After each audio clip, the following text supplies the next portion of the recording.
దేవుని దూత గణములు సైన్య సమూహమై దిగి వచ్చిరి.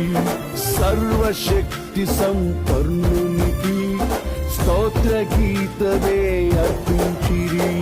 సర్వలోక కళ్యాణముకై లోక పాప పరిహారముకై దిగి వచ్చిన యేసు పూజుడని ఆర్భటించి కీర్తించెనుగా. దిగి వచ్చిన యేసు పూజుడని ఆర్భటించి కీర్తించెనుగా.